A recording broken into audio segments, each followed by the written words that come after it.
दोन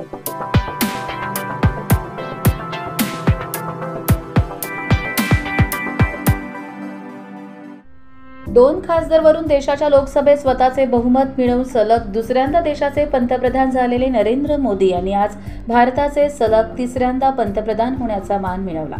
राष्ट्रीय लोकशाही दल म्हणून 295चे बहुमत पंतप्रधान नरेंद्र मोदी यांच्या नेतृत्वाखाली मिळवले होते. त्यानंतर या यशानंतर राष्ट्रीय लोकशाही आघाडीकडून तिसऱ्यांदा पंतप्रधान होण्याची संधी एकमताने नरेंद्र मोदी यांना देण्यात आली. त्यांचा शपथविधी आज सायंकाळी 7:15 वाजता झाला. त्यावेळी नरेंद्र मोदी यांनी पंतप्रधान पदाची शपथ घेतल्याबद्दल भारतीय जनता पक्षाने आनंद व्यक्त केला. नेरळ येथे हुतात्मा हिराजी पाटील चौकात फटाके फोडून आणि पेढे वाटून आनंद साजरा केला. तसेच भाजप कार्यकर्त्यांनी मोठ्या प्रमाणावर घोषणा देत आनंद साजरा केला.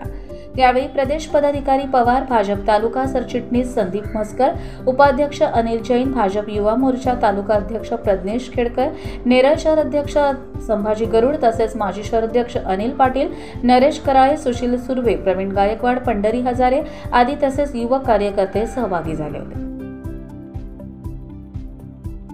कर्जत लाईव्हसाठी संतोष पेरणे, कर्जत.